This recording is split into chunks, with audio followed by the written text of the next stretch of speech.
Los únicos 3 días que no se oyeron oraciones ni alabanzas en el cielo fueron los 3 días que Jesús descendió a las partes bajas de la tierra. Y usted va a decir, ¿por qué? ¿Porque Jesús estaba muerto? No, sino porque paró la historia. Toda la obra, toda la escritura de todo lo que se habla estaba concentrado en una sola obra, y era la obra de la resurrección. Me pregunta este niño, ¿y a dónde fueron las oraciones? Creo que usted nunca lo había pensado. Estoy hablando de los que oraron y esos días no hubieron oraciones, se lo compruebo. La Biblia dice que en ese momento, cuando Jesús muere, el velo del templo se rasgó, y eso para ellos tenía un significado histórico. La Biblia dice que tembló, los cielos se oscurecieron. Esos 3 días fueron difíciles. Ahora, los 3 días en la Biblia tienen un gran significado. La Biblia dice que Abraham encontró un lugar para el sacrificio para su hijo después de 3 días. La Biblia dice que los hermanos de José fueron puestos en libertad después de 3 días. Rahab, la conocida como la ramera, le dijo a aquellos espías que se escondieran 3 días en su casa, y después de 3 días que ellos se fueran y que ya no iban a ser alcanzados por sus enemigos. Esther ayunó 3 días antes de presentarse al rey Asuero y hacerle una solicitud. José le dice al jefe de los coperos que después de 3 días su cabeza será levantada y que el rey le va a restituir en el puesto que antes tenía. Moisés le dijo a Faraón que dejara ir al pueblo. Después de 3 días ellos iban a sacrificar al Señor holocausto y hacer fiesta en el desierto. Dios le habló a Josué después de la muerte de Moisés y le dijo: santifica al pueblo, porque después de 3 días vas a tomar la tierra prometida. Oseas también profetizó y dice que después de 3 días el Señor nos daría vida, hablando de la obra y el sacrificio de Cristo. Le piden señal a Jesús y él dice: ninguna señal le voy a ser dada. La única señal que le va a ser dada es la señal de Jonás, que estuvo 3 días y 3 noches en el vientre del pez. De ahí partimos, hermano, para hablar de los 3 días más significativos. Antes de hablar de lo que pasó en los 3 días, pensemos qué representó ese lapso de tiempo de los 3 días para los apóstoles. Esos 3 días fueron los más difíciles para ellos. Primero, porque era un tiempo de espera, y muchos de ellos no estaban dispuestos a esperar. Usted ha leído la Biblia que en esos 3 días muchos agarraron las redes, otros volvieron a sus antiguas profesiones, otros se olvidaron lo que en 3 años les había sembrado el maestro. En esos 3 días, en ese lapso, hubo impaciencia. En esos 3 días, antes de que Dios se glorificara, había frustración en ellos, había miedo. La Biblia dice que unos se fueron a encerrar. Cuando Jesús apareció allá en el capítulo 20 de Juan, dice que estaban cerradas las puertas por causa de miedo. Había frustración, había miedo, había desesperanza, había tristeza, había duda.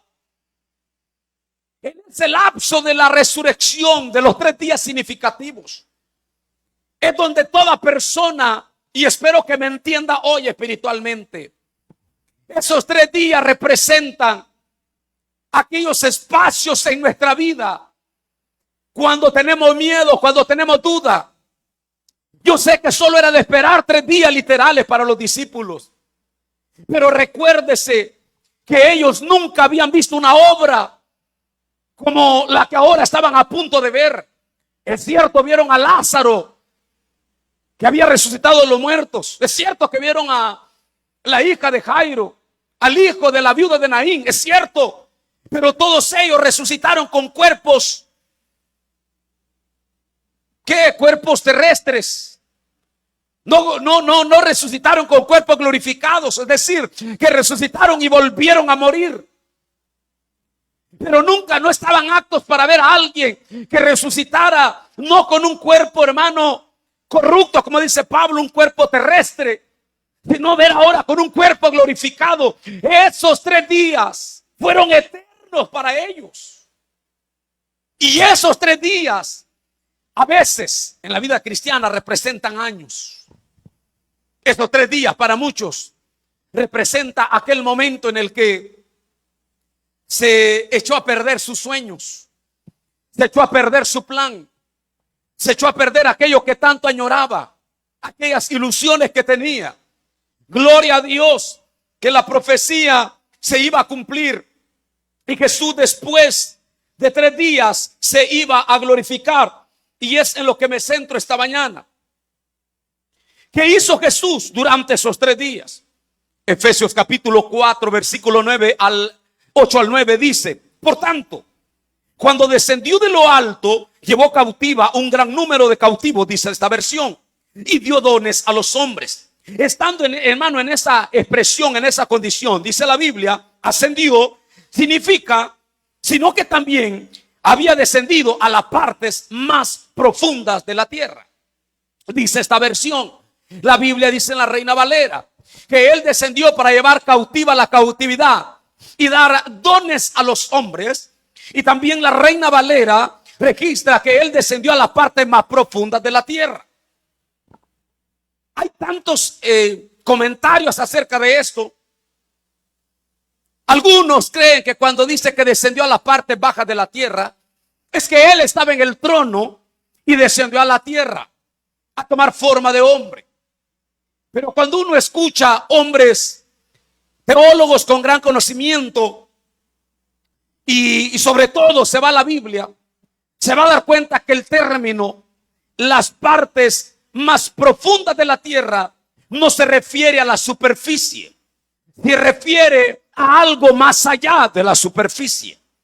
Entonces, enseñarles esta mañana de que muchos traducen la palabra profundidades de la tierra con el infierno.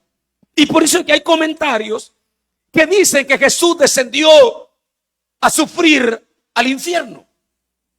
Decirle que el sufrimiento de Jesús fue mientras estaba en el cuerpo. Decirle que el sufrimiento de Jesús fue mediante la obra del Calvario, de la cruz. Entonces, la palabra infierno aquí es una mala interpretación, porque de acuerdo a la Biblia, Jesús iba a descender al Seol. Y el Seol son palabras que quiero dejarle hoy. Significa lugar de los muertos o el lugar de partida de los espíritus. O sea, el Seol no era el infierno. Todos los antiguos, los hombres de la Biblia, cuando en el antiguo tiempo hablaban de el Seol, se referían al lugar donde estaban los muertos. La otra palabra griega es el Hades. Y el Hades es el lugar temporal donde las almas esperan una resurrección para un juicio final. El Hades, dice Apocalipsis capítulo 20, que va a entregar las almas de los condenados ante el trono blanco para que se les lea de acuerdo hayan sido sus obras. Y esta parte de el Hades es donde están las almas condenadas. Ahora, decirle que en el Hades había una división. En el Hades estaba un lugar de bendición y en el Hades estaba un lugar de tormento. En el Hades, hermano, en el lugar de bendición era el seno de Abraham. Lo que Jesús vino a hacer, hermano, prácticamente es donde estaban los hombres de Dios, donde estaba Lázaro, por ejemplo. La Biblia dice que Lázaro murió y cuenta la historia, no da el nombre, solo dice el rico. Pero dice que Lázaro estaba en el seno de Abraham. Y dice la Biblia que el rico estaba en un lugar de tormento. Es decir, que en el mismo Hades había una división. Es decir, que los del seno de Abraham, cuando la Biblia habla, nadie iba al cielo en el antiguo tiempo, sino que toda alma, toda persona descendía a lo que era el Seol, donde iban los muertos. Pero había una división, y la división, la misma palabra la narra. De aquel lado estaban los que estaban en el lugar del tormento y preparados para el juicio. Y de este lado estaba lo que era el seno de Abraham.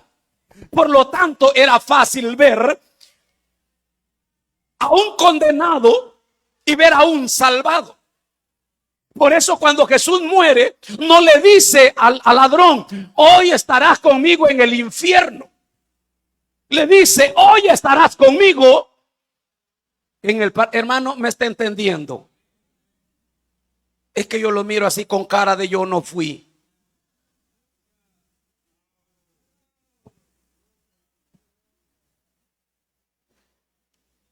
En el mismo lugar existía esa división. Repito, al Seol era el lugar de los muertos.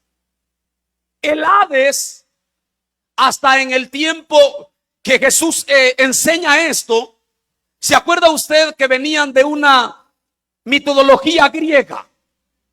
63 años antes de Cristo, Roma había conquistado a los griegos. Y los griegos tenían varios dioses. Y uno de esos dioses era el dios Hades. Era el dios del inframundo, del fuego. Porque ellos manejaban la historia. Ahora, Lucas capítulo 10:15 dice: por tanto, en el juicio será más tolerable el castigo para Tiro y Sidón que para vosotros. Y tú, Capernaum, hasta los cielos será levantada, y hasta el Hades serás abatida.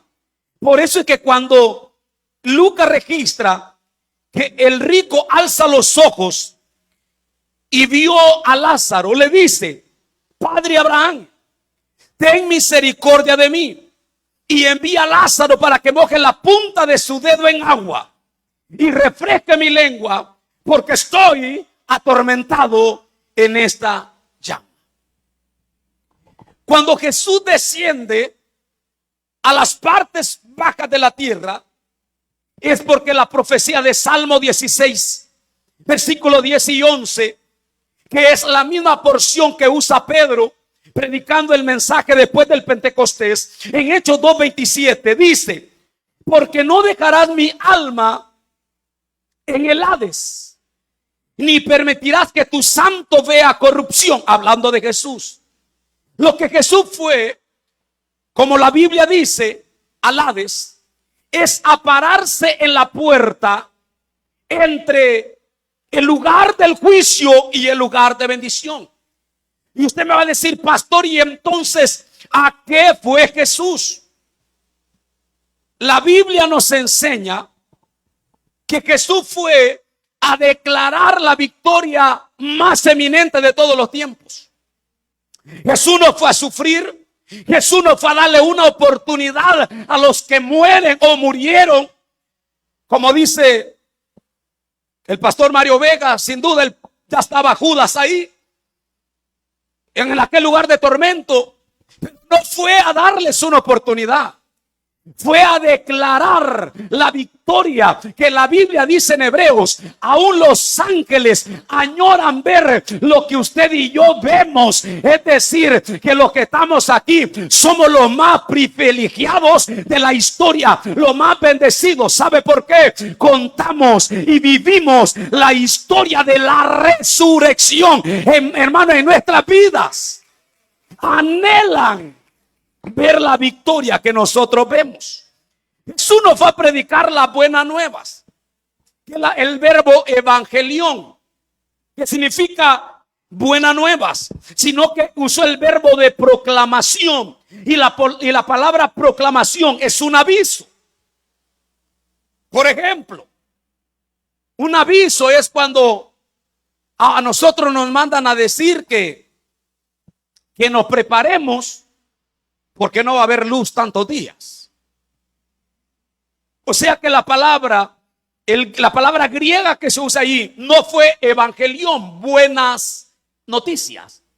Jesús no fue a predicar buenas noticias a los que estaban en aquel lugar.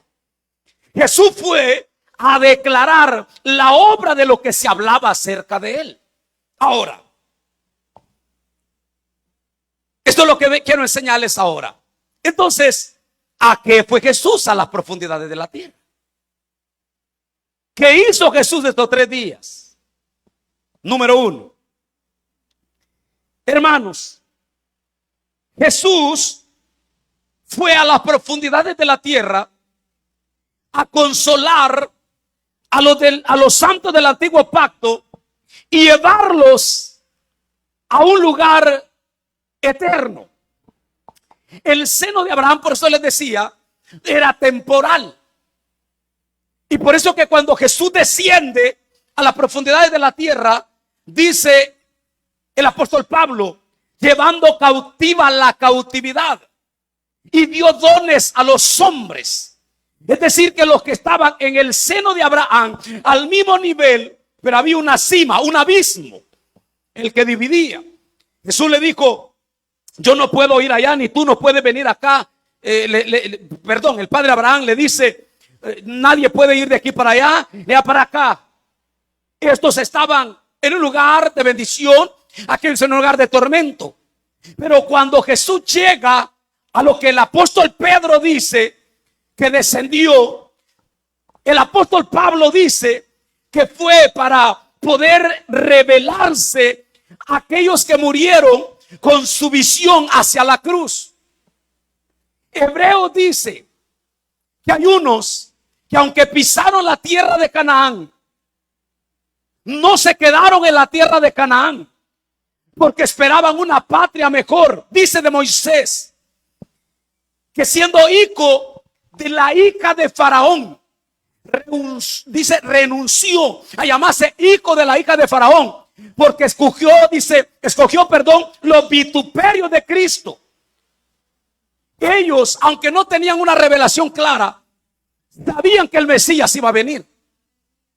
Y cuando Jesús desciende, baja a consolar a los que estaban en el seno de Abraham y llevárselos al paraíso de Dios.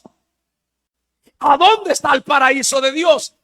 2 Corintios capítulo 12. Pablo dice, ya cuando Jesús ha resucitado y ascendido, que él conoce a un hombre, hablando de sí mismo, que fue, dice, al tercer cielo, al paraíso de Dios, donde no hay palabras para describir, no hay forma humana para describir la grandeza de Dios. Allá se llevó el Señor a los santos del Antiguo Testamento, y allá van a parar toda alma de aquel que muere y persevera en el Señor. Aunque su cuerpo vaya a la tierra, su espíritu tiene que volar a un lugar maravilloso, donde están esperando, escúcheme, donde están esperando que se toque la trompeta para reunirse con el pueblo amado del Señor. Ahora, ¿a qué descendió Jesús? Hermanos, esos 3 días de silencio sobre la humanidad entera, el cambio de historia, el Hijo de Dios estaba activo.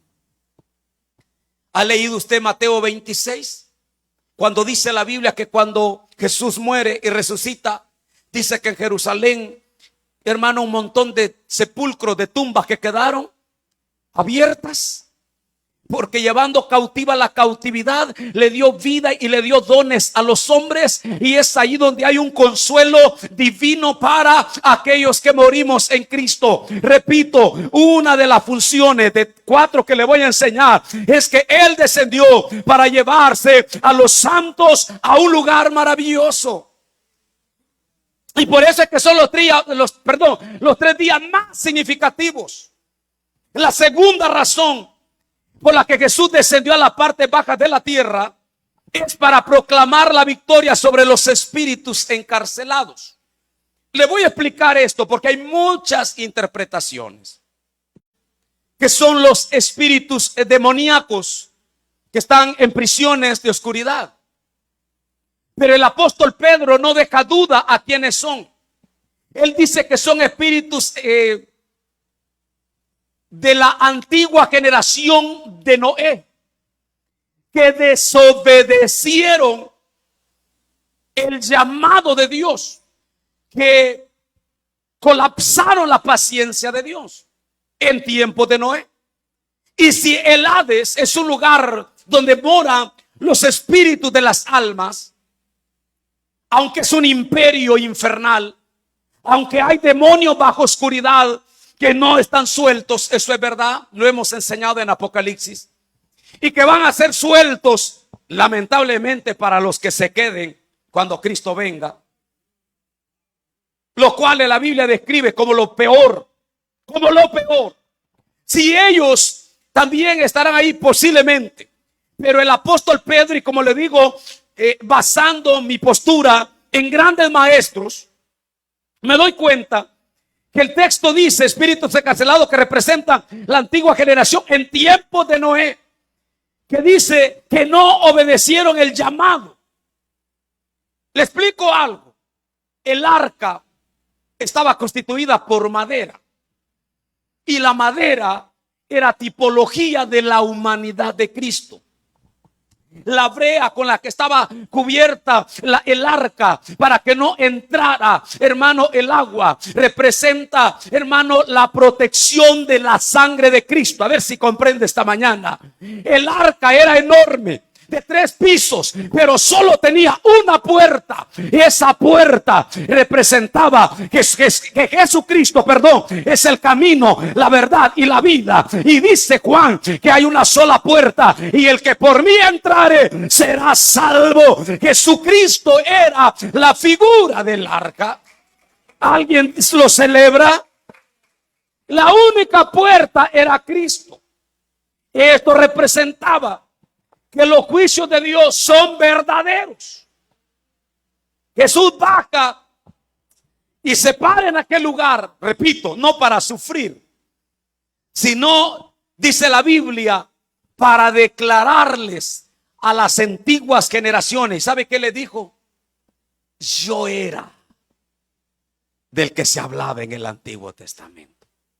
¿Sabe qué dice Hebreos capítulo 9? Que todas las cosas del Antiguo Testamento eran la sombra de lo que iba a venir. Es decir, que si eso era la sombra, en la gracia es la realidad eterna de lo que nosotros vivimos. Aquellos que están comprendiendo, levánteme la mano y diga gloria a Dios para seguir adelante.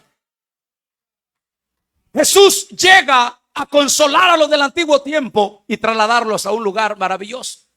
Pero baja para proclamar la victoria. Repito, esos que llega a proclamarle son todos los de las antiguas generaciones que Pedro menciona en las épocas de Noé.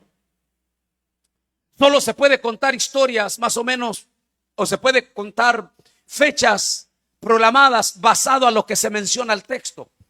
Y es asombroso, y esto me quebraba el corazón. Cómo es Dios de perfecto, que no permitió que usted y yo naciéramos en generaciones antiguas. Aunque hubiéramos sido parte de aquel inicio de la historia humana, no nacimos ahí, sino que, hermano, Dios quiso que naciéramos después de Cristo. Y no solo eso, quiso que se nos revelara el evangelio. No sé si usted se ha preguntado por qué hay familia todavía suya que no conoce y que no entiende y que no valora el sacrificio de Cristo, porque no se le ha revelado. Pero a usted y a mí se nos ha revelado la gracia de la cual se hablaba a través de las alabanzas esta mañana. Gloria a Dios porque somos sus hijos. Y gloria a Dios que el mensaje de nosotros son buenas nuevas. Pero el mensaje para ellos no fue un mensaje de buenas nuevas. En esos 3 días Jesús desciende, decíamos, número 1, para trasladar a los santos y llevar cautiva la cautividad. 2, para declarar la victoria y decir yo era, pero él no iba a quedarse allí. Él iba a trasladar los suyos.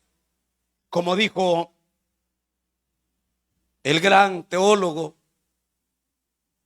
el Hades no ha sufrido cambios, permanece ahí en las profundidades de la tierra hasta los tiempos finales, pero sí sufrió traslado glorioso los santos de Dios. Y por eso es que Jesús desciende, como decíamos hoy, los 3 días más significativos, para proclamar la victoria. Número 3, Jesús desciende para declarar la victoria sobre los imperios más temidos de todos los tiempos, que en este caso son la muerte y Satanás. Hebreos capítulo 2 versículo 14 dice: así por cuanto los hijos participaron de carne y sangre, él también participó de lo mismo. ¿Para qué, iglesia? Yo quiero que lea esto. ¿Para qué? Para destruir ¿a quién? Por medio de la muerte al que tenía el imperio.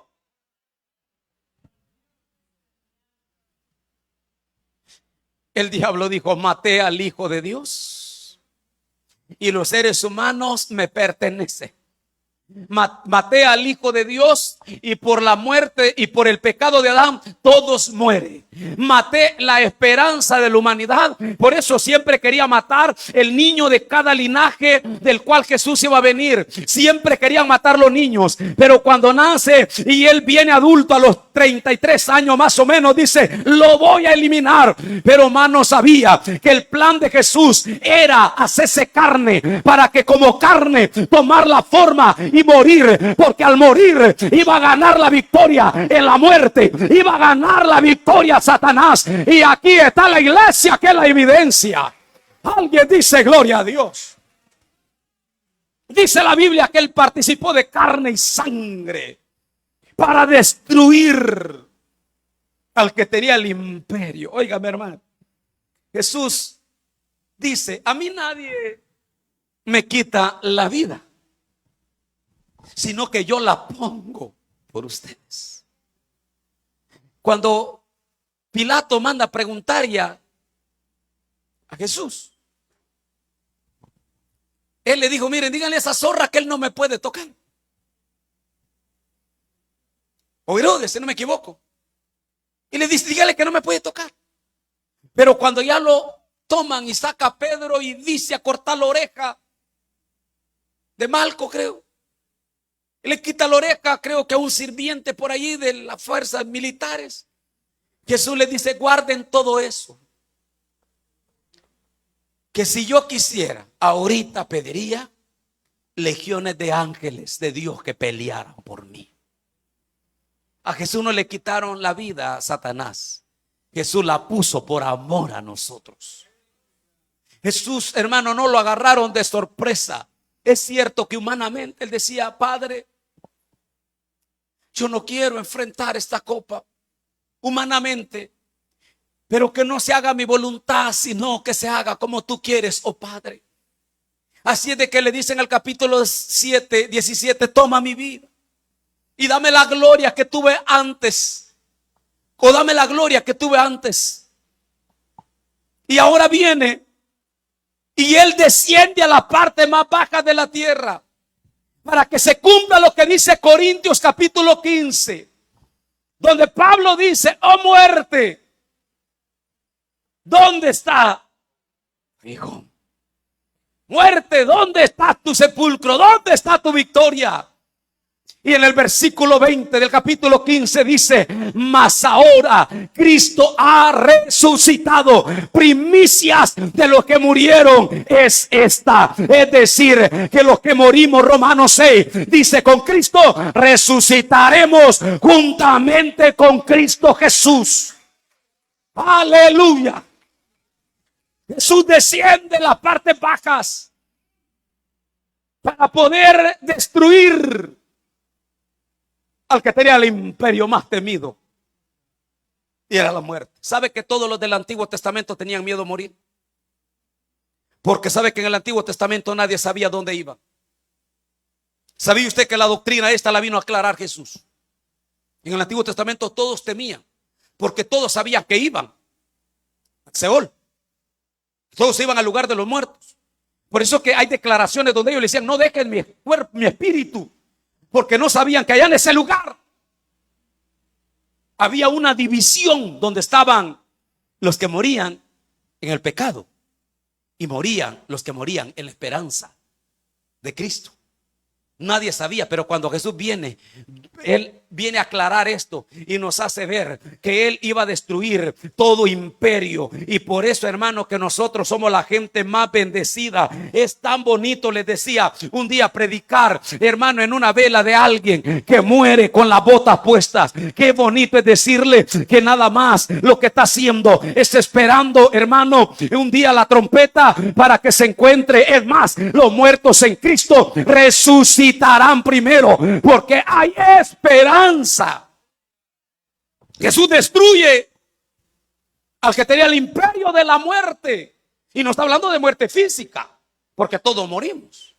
Está hablando de muerte espiritual, a tal grado que dice el Colosenses que él tomó, y ya lo vamos a leer, él tomó el acta que decía Víctor Méndez: reo a condenación eterna.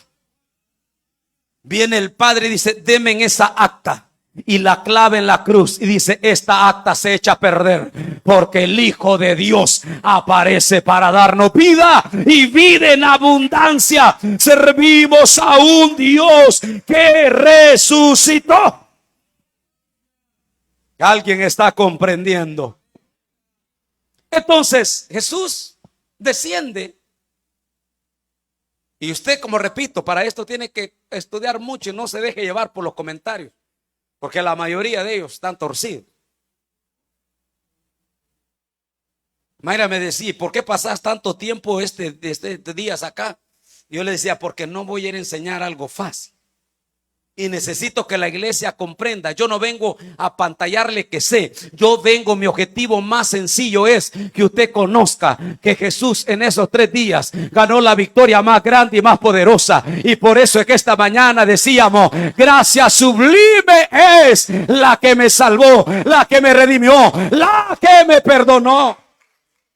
Aleluya. Jesús participó de carne y sangre para destruir. Y número 4, la cuarta razón por la cual de Jesús desciende, como dice Pedro, como dice Pablo, como dice algún otro escritor, es para que tomar toda autoridad sobre todo lo que se nombre en la tierra, hermanos.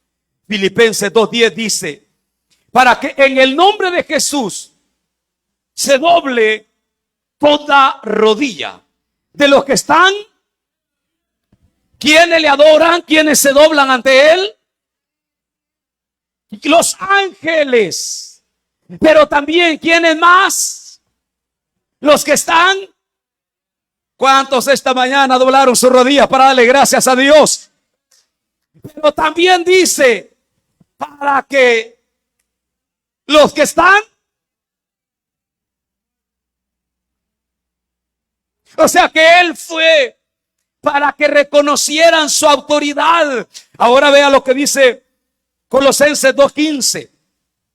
Y despojando a los principados y a las potestades, los exhibió públicamente, triunfando sobre ellos en la cruz.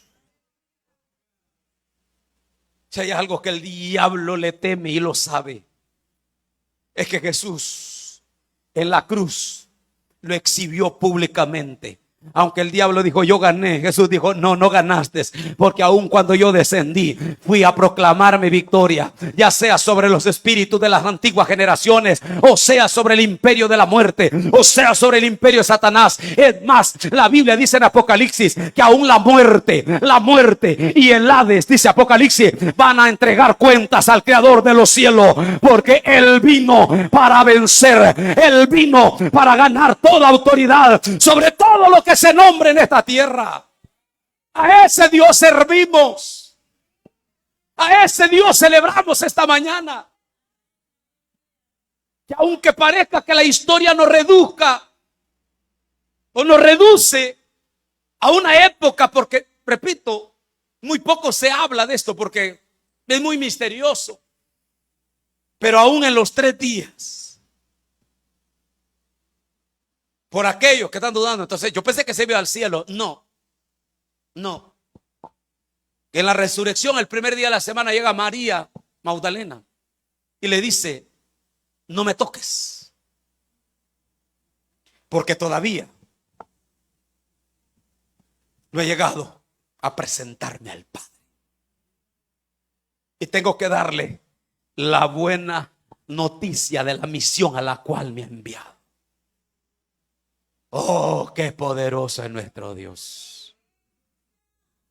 Qué grande es ese Dios, que lo que promete lo cumple. Él les había dado promesa a los del antiguo pacto, a los santos, y lo cumplió. Él les había dado, y así como lo señaló, fue puntual. Por eso me aferro esta mañana. Mi punto medular es que así como cumplió con ellos, va a cumplir con nosotros. Si a ellos les dijo que iba a resucitar, resucitó. Si a nosotros nos dijo que viene, es porque viene a traer también a su pueblo. Alguien dice gloria a Dios esta mañana. Jesús ganó la victoria en todas las facetas habidas y por haber. Aun cuando su cuerpo fue llevado a un sepulcro, aun cuando su cuerpo, hablando humanamente, aún así demostró que podía ganar la victoria. Y por eso es que esta mañana estamos pero bien seguros y aferrados a su palabra. Quiero que esté de pie esta mañana.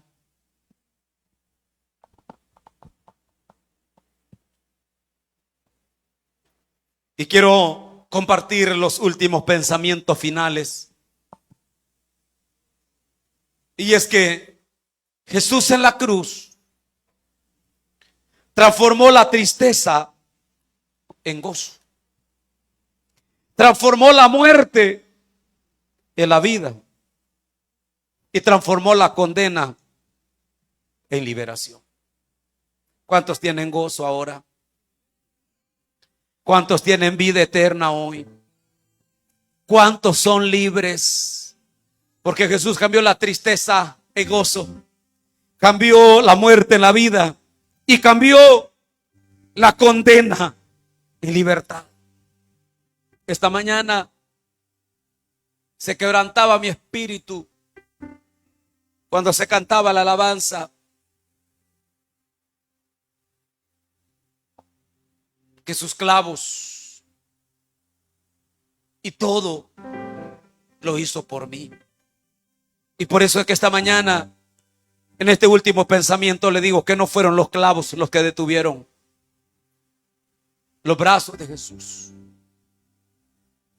No fue la soga que amarraban para que no se desgarraran. Él pudo bajarse de la cruz, pero fue su gran amor por mí el que lo hizo mantener en la cruz. No fueron los clavos, no fueron las sogas, si lo que lo mantuvo a Jesús en la cruz fue su gran amor por usted. Si usted supiera cuánto lo ama. Como decía la administración esta mañana, usted lo amará aún más. Si usted supiera cuánto Dios dio y entregó por usted, usted viviera no al 20 ni al 30, viviera al 100 por Él. Si usted supiera esta mañana lo que Jesús hizo por nosotros, seríamos las personas más agradecidas. Fue el amor de Dios por usted el que lo mantuvo. Esta tarde comparto un mensaje que se llama Un rebelde muy amado, hablando de una nación que entre más rebeldes fueron, Dios más los amó. Y un momento en el que Dios les dijo: ya no aguanta mi corazón. Mi corazón se ha inflamado a causa de sus infidelidades. Mi corazón, así como cuando usted ya no resiste una pena y dice: es que ya no hay qué hacer, porque dice: es que me duele ver a algo o a alguien. Y cuando usted dice: es que siento que hasta me duele el corazón, sabe que ya llegó un momento en el que Dios dijo: se me ha inflamado el corazón a causa de tanto sufrimiento de la rebeldía del pueblo. Hermanos, los 3 días más significativos de la historia nos muestran un Dios que nos ama, que vive, que permanece para siempre. ¿Puede darle gracias a Dios por ese amor?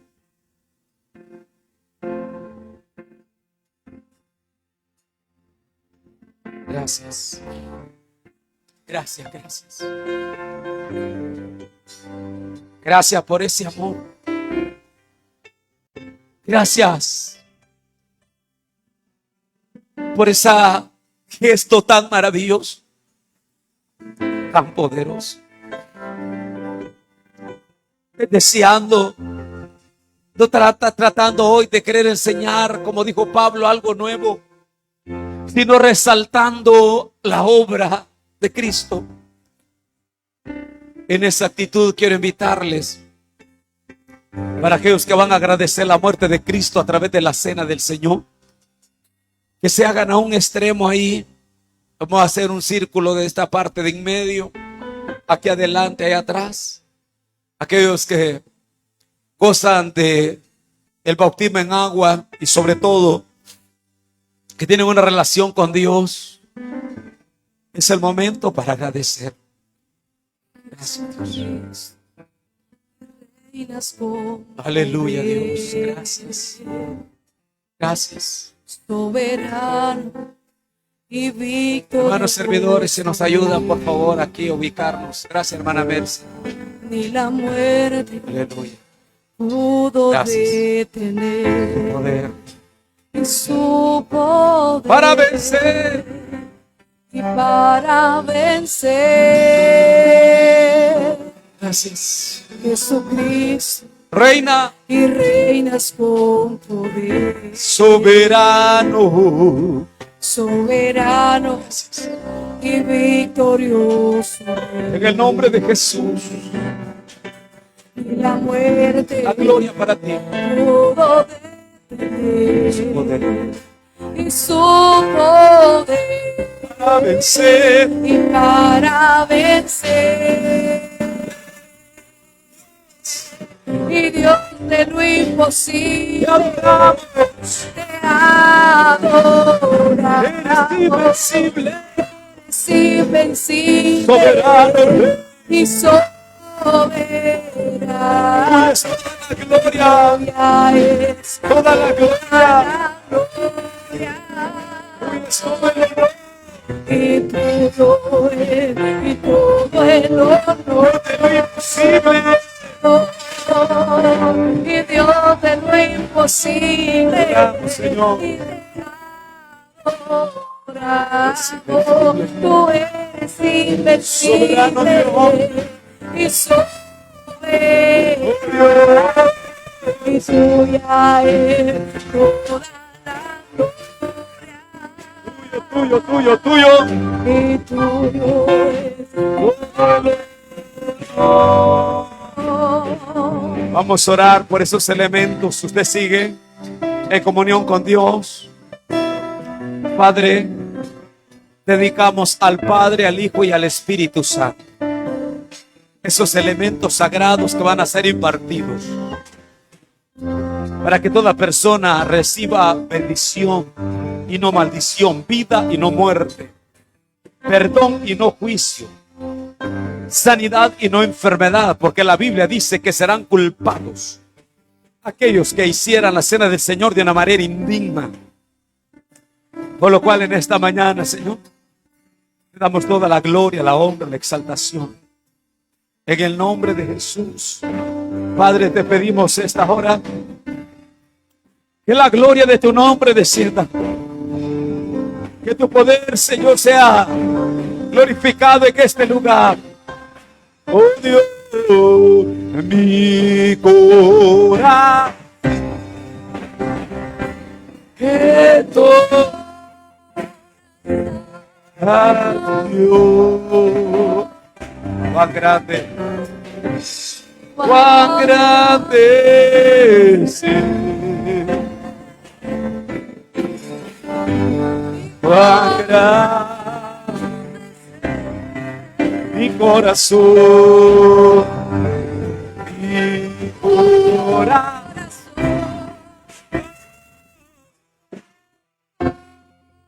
esta canción. Cuán grande.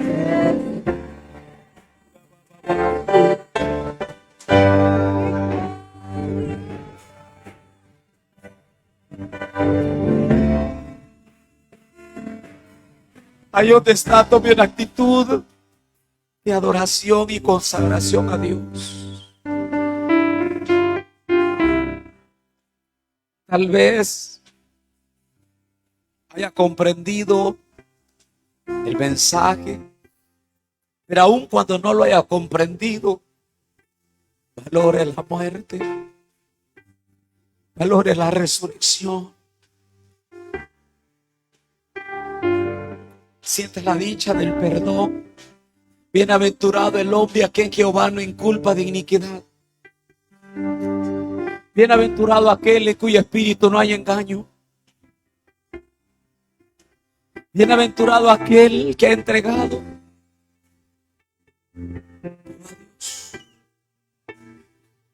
Padre, te bendigo. Padre, te exalto. Espíritu de Dios. Espíritu de Dios.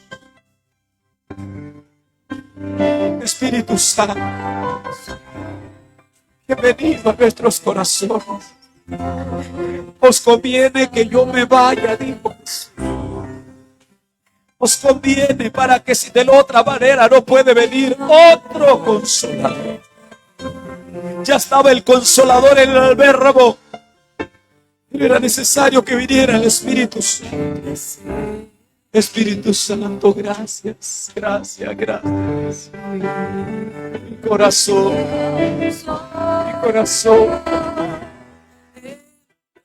entona canción. Oh, y cuán grande es sí, mi Dios. y cuán grande En el nombre de Jesús.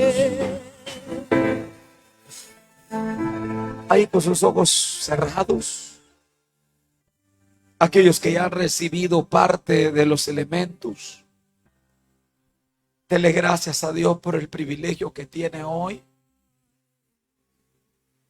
de las palabras que dijo Jesús. Esto le dijo: lo van a hacer hasta que yo esté en gloria.